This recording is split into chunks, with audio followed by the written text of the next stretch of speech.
श्री सद्गुरुदेव भगवान की जय। श्री सीताराम सरकार की जय। श्री राधा रमण लाल की जय। श्री गौरी शंकर महादेव की जय। सभी दर्शकों और भक्तों को कोटि कोटि प्रणाम। सबको प्रेम भरा जय जय श्री राधे, जय जय श्री सीताराम। जितने भी साधक हैं, भक्त हैं, बहुत ही महत्वपूर्ण विषय है और सभी साधक बहुत ही ध्यान से सुनेंगे।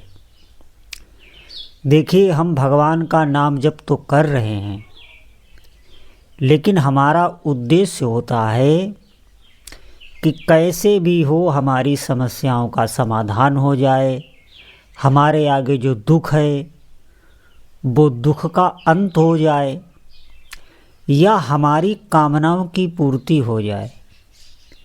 जो हमने कामनाएं हैं, हमारी इच्छाएं हैं, जो हम भोगना चाहते हैं, जिन वस्तुओं को चाहते हैं, जिन व्यक्तियों को चाहते हैं, उनको हम अपने प्रभु से पूरा करवाना चाहते हैं। बहुत ध्यान से आप सुनेंगे।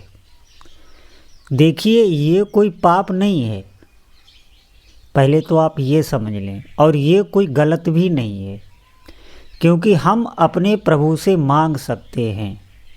हम अपनी इच्छाओं को अपने माता पिता के आगे ही रखते हैं, उनके आगे नहीं रखेंगे तो हम कहाँ रखेंगे। लेकिन इतना हमें अवश्य सोचना चाहिए कि क्या भगवान हमारी जो भी प्रतिकूलता चल रही है, अनुकूलता चल रही है, या जो भी हमारे अंतःकरण की स्थिति है, क्या वो प्रभु को पता नहीं है। हमें इतना ज्ञान होना चाहिए। हमें इस बात पर जोर नहीं देना चाहिए कि हमारी कामना पूरी हो रही है कि नहीं। हमें इस बात पर अधिक ध्यान देना चाहिए कि हमें भजन में सुख आ रहा है कि नहीं, हमारा उत्साह बढ़ रहा है कि नहीं, जैसा हमारा मन लगना चाहिए वैसा मन लग रहा है कि नहीं, भगवान हमें अच्छे लग रहे हैं कि नहीं।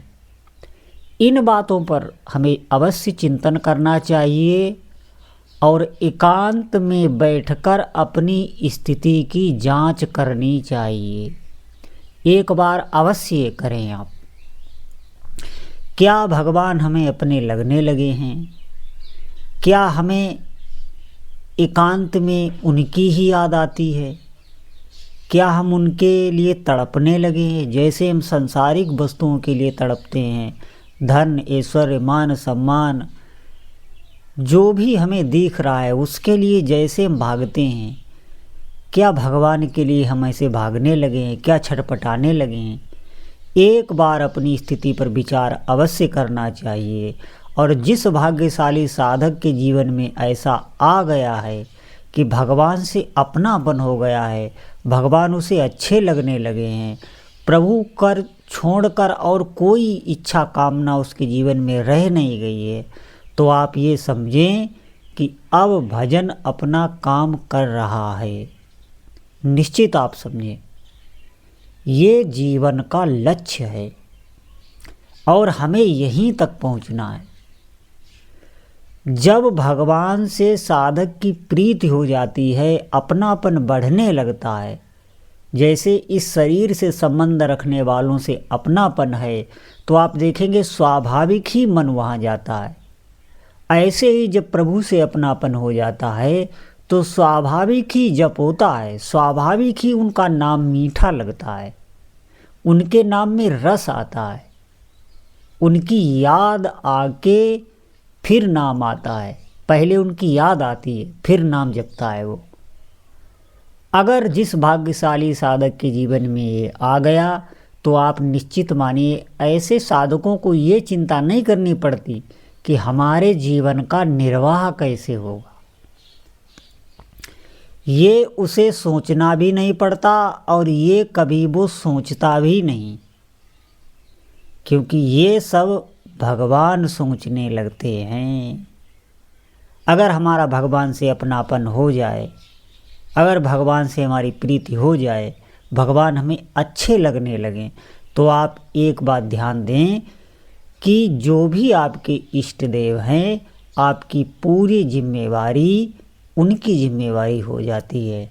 क्यों? क्योंकि आप उनके निज जन हो जाते हैं, और निज जन की सुरक्षा तो संसार में भी व्यक्ति करते हैं। तो भगवान की तो महिमा ही क्या है, आप विचार करें। अपने अपने निज जनों की सुरक्षा देखभाल उन्हीं में तो सब लगे हुए हैं। और जिसने इस पूरी सृष्टि को बनाया है, आप ध्यान दें, क्या वो अपने निज जनों की सुरक्षा नहीं करता होगा? क्या उस ईश्वर को अपने भक्त की याद नहीं आती? तो सबसे मुख्य बात यही है कि हमारी भगवान के चरणों में प्रीति हो जाए। और जिस साधक की भगवान के चरणों में प्रीति हो जाती है, तो जितने भी देवी देवता हैं, जो भी इस सृष्टि के पालन में अपना सहयोग कर रहे हैं, वो सभी उसकी ओर आकर्षित होने लगते हैं। आप निश्चित मानिए। और दिव्य दिव्य भाव उसके भीतर संचारित होने लगते हैं अपने आप, उसे कल्पना नहीं करनी पड़ती। अद्भुत अद्भुत दृश्य आने लगते हैं, उसके स्वप्न अच्छे हो जाते हैं, उसकी दिनचर्या अच्छी हो जाती है, उसका जीवन अच्छा हो जाता है, आनंदमय हो जाता है और शोक रहित हो जाता है। जीवन में कोई शोक नहीं रहता। ये सब कैसे होता है? ये सब नाम जप से ही आवेगा।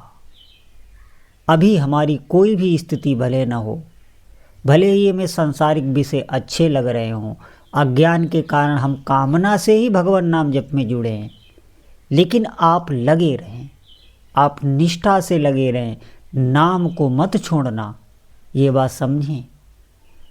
जैसे कोई कहीं नौकरी कर रहा हो और उस नौकरी से उसे धन मिल रहा हो, तो अगर वो नौकरी छोड़ दे तो धन आने का मार्ग बंद हो जाएगा, इसलिए वो नौकरी नहीं छोड़ता। इसी प्रकार अगर आप नाम जप कर रहे हैं, सभी संसारिक सुख सुविधाएं आपको मिल रही हैं, आपकी सभी कामनाएं पूर्ण हो रही हैं, लेकिन भूल कर भी आप नाम नहीं छोड़ना। जैसे वो नौकरी दुख आने पर भी नहीं छोड़ता, वो अपनी ड्यूटी नहीं छोड़ता, रोज जाता है, क्योंकि उसे पता है नहीं जाऊंगा तो हमारी नौकरी छूट जाएगी, हमारा जीवन यापन नहीं हो पाएगा। उसी प्रकार कष्ट आने पर भी, चाहे जितनी भी प्रतिकूलता आ जाए, आप निश्चित मानिए, आप भगवान पर भरोसा कर कर उस प्रतिकूलता का सामना करिए और नाम जप करिए, तो आप देखेंगे आप पर प्रभु की विशेष कृपा हो जाएगी। विशेष कृपा उन साधकों पर मिलती है जो प्रतिकूलता में भी भजन करते हैं, भजन को नहीं छोड़ते, बल्कि प्रतिकूलता में भजन और उनका बढ़ जाता है। तब भगवान उन पर प्रसन्न होते हैं और प्रतिकूलता हटा देते हैं, सहयोग कर देते हैं। आप इस बात पर विश्वास करें। सबका मूल कारण भगवान नाम जप ही है। जो भी साधक, भाग्यशाली साधक सुन रहे हैं, वो इस बात पर अवश्य ध्यान दें। देखिए, हमारे रोज के रोज दिन तो जा ही रहे हैं, दिनचर्या तो हमारी चल ही रही है, सब कुछ हो रहा है, खाना पीना व्यवहार सभी जगत के कार्य हो रहे हैं, और अभी हमारा कितना समय निकल गया, कितना समय हमारा निकल गया। हमें इस बात की चिंता करनी चाहिए। अब जो समय शेष है वो आप नाम जप करते हुए बिताएं, समय को नाम जप करते हुए बिताएं, तो आपका भविष्य मंगलमय हो जाएगा। इस बात पर विश्वास करें, अधिक से अधिक नाम जप करें।